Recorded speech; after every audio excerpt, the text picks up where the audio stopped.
Yahweh, Bahashem Yahweh Shah, Bahashem Chakwadash, double honor to the apostles of the great millstone, peace, blessed, and hopeful lit. I'm going to get to this quick article. It says, hate speech bill passes the Michigan House. Conservatives warn it threatens First Amendment rights. All right. Hate speech bill passes the Michigan House. Conservatives warn it threatens First Amendment rights. And more than likely, they're probably talking about freedom of speech as well as the redress of grievances. Okay, I mean, they would poke at the government, say, hey, we feel a certain type of way about this thing or that thing. We don't we don't feel okay. We don't feel comfortable with this.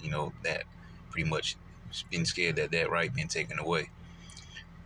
Let's see what this article has. Might not go through all of it, but we'll see. It says the Democrat-controlled Michigan State House of Representatives just passed a bill that will make it easier for prosecutors to bring supposed hate crime charges against dissident speech in a 59-50 vote on June 20th. The proposed legislation, HB 4474, would amend the state's Ethnic Intimidation Act of 1988 to consider it a hate crime if a person is accused of causing severe mental anguish. So I guess something like calling a faggot, right? Speaking against the Momo agenda. Calling a spade, right?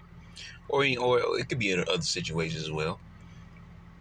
It's pretty much gonna fall under whatever category these devils wanted to fall on anyways. All right, else they wouldn't be passing this. Okay, it says to consider it a hate crime if a person is accused of causing severe mental anguish to another individual through perceived verbal intimidation or harassment, sort of like what I just did. So maybe I'll get flagged, maybe I won't. The amendment defines the words intimidate or harass as a willful course of conduct involving repeated or continuing harassment or another individual that would cause a reasonable individual to feel terrorized, frightened, intimidated, threatened, harassed, or molested. Well, let me tell you something, Mr. White Man, Esau Edom. We Israelites, we've been living with all those same words here that express feelings, right? Pretty much all of our life. We feel harassed, okay? We feel terrorized, frightened, intimidated, threatened, and molested. You've hidden who we are. You've done things to us. You polluted our water systems. You polluted our food, all right? Redress of grievances, we don't care. You know why? Because we complain to the Lord by way of prayer. You people go to your government. Woe unto you that go down to Egypt for help. We keep telling you over and over, stop trusting your government when you want to listen. A convicted violator could receive a fine of up to $10,000 up to 5 years in prison, or both, and the legislation does provide the court with the option of an alternative sentence that may include an order requiring the offender to complete a period of community service intended to enhance the offender's understanding of the impact of the offense upon the victim and wider community. What community? That's the question. What community? and this very what we just read here could be used against the men of the Lord, all right? When they go out and teach on the highways and the byways, right? This could be very well used against them. It says that you would be thrown in prison for 10 days, which, that's speaking on, that terrible time period, Jacob's trouble, that mandatory implementation of the RFID microchip, Revelation 3:10, the hour of temptation. But this could very well still be used against them in the same manner, all right, to throw them in jail, prison, or whatever the case may be. Community service under this subdivision must be performed with the consent of and in support of the community targeted in the violation, the text read in part.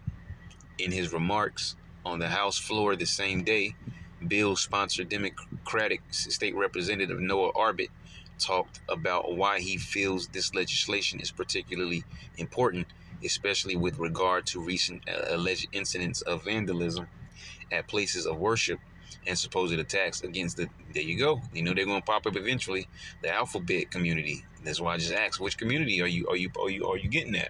Just say it. Because we know who you are trying to defend. The same ones you're trying to push are the same ones you're trying to defend. So just say it. Don't beat around the bush. I'm sick of checking for hiding spots at the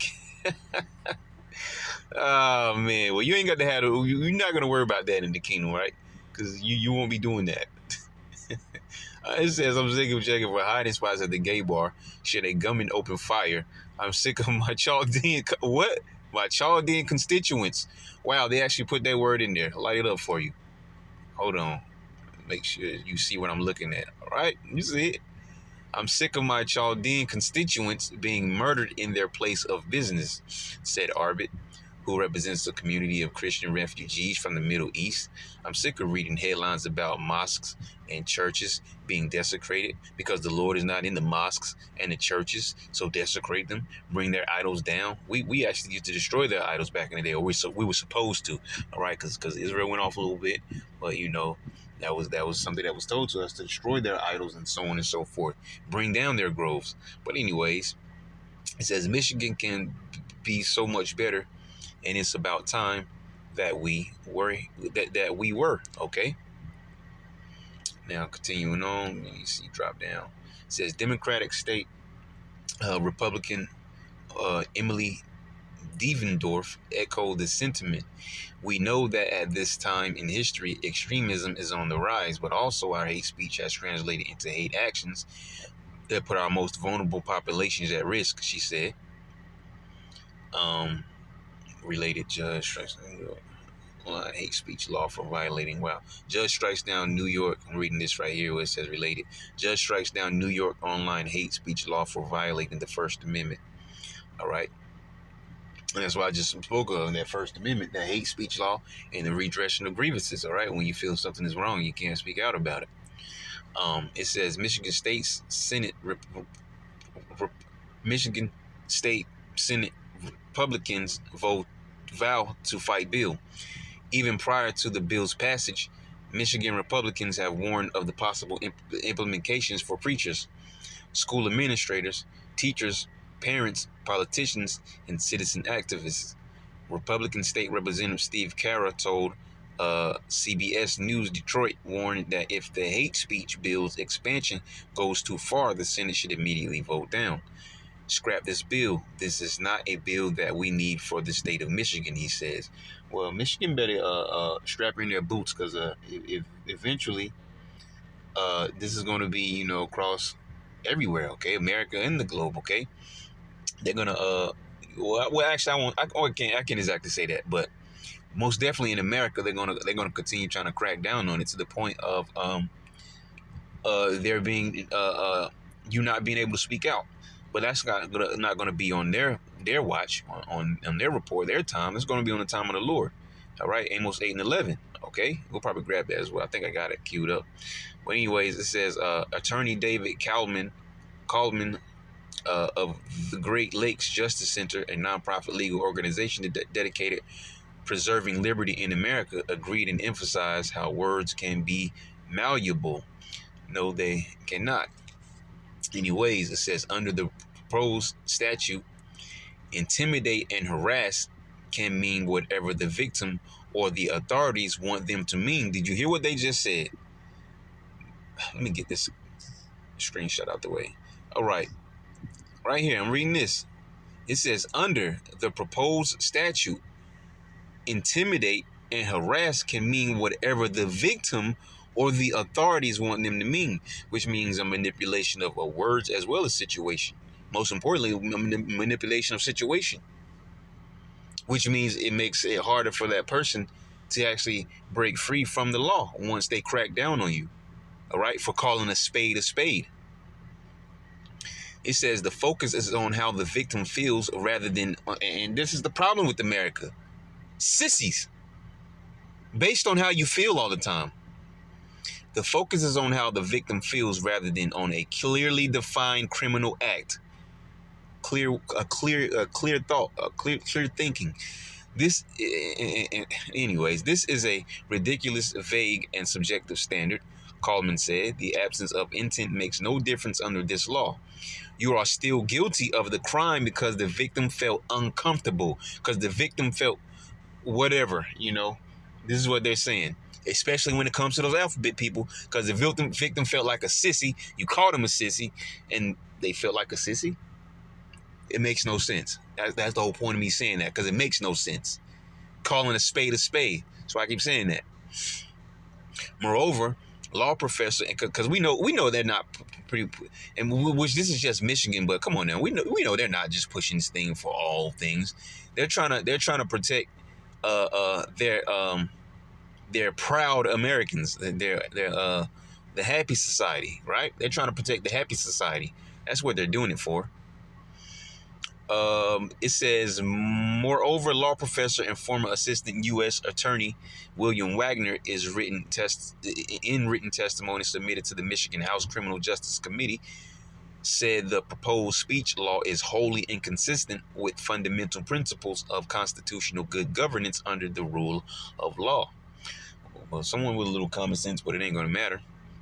He told independent media outlet Epoch Times that fear of prosecution would chill free speech and result in self-censorship by people who may express the belief that sex is based on biology and determined. You see, I told you, don't read around the bush. Just say what you mean. Just say what it's for.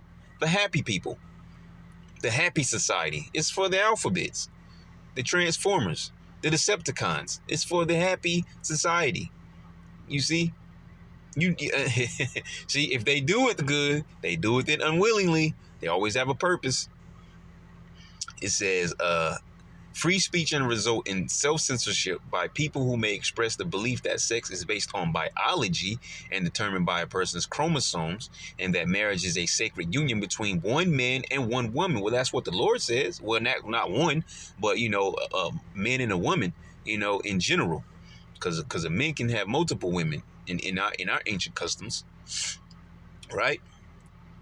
But man and a woman is how it should be. Not how they used to say, God didn't make Adam and Steve, because he didn't. All right, it was Adam and Eve, not Adam and Steve, all right, and not Eve and Cheryl.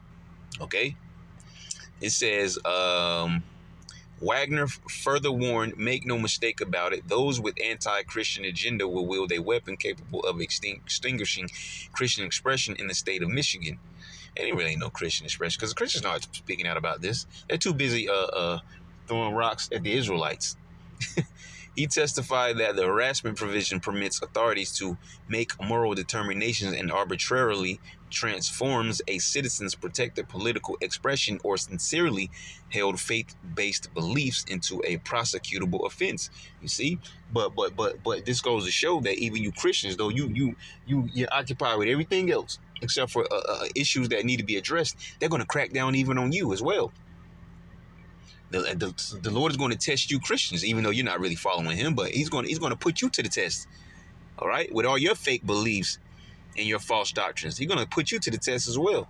And this is one of the ways to do it. Let's see what else it has. Okay, that was the end of the article. And that was, what was the title? It says, hate speech bill passes the Michigan House. Conservatives warn it threatens First Amendment rights. And this was, let me check my watch. So this was yesterday, yep, because I had it in my screenshot. I screenshotted it in my phone, and I got to it today, yep. So that was 6/25/23. That was yesterday. So this is fresh. Let's go and grab this so we can close it out, which I spoke on earlier. Amos chapter 8, verse 11. All right, because this time period is coming, man. We're really approaching sooner or later, because we don't know when the Lord's going to do it, but it's going to happen, all right? Amos chapter 8, verse 11. Behold, the days come, said the Lord Yahweh, that I will send a famine in the land, not a famine of bread, nor a thirst for water, but of hearing the words of the Lord Yahweh, hearing this truth, getting this oil while you can.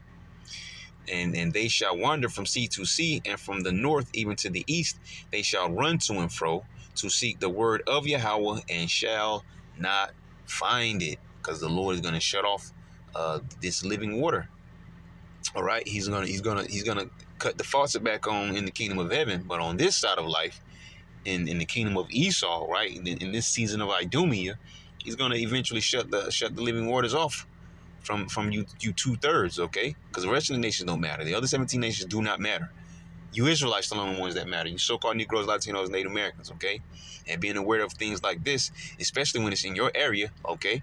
Because this thing is going to be not statewide, but this thing is going to eventually be nationwide, all right? They're pushing hate speech on a higher level And you see they got the Happy Society as the forefront, and they're backing the Happy Society, all right, to pull this off more smoothly, all right. And that's why you see it cutting into people. You see the complaint about the First Amendment right, all right, the freedom of speech and the redress of grievances, okay.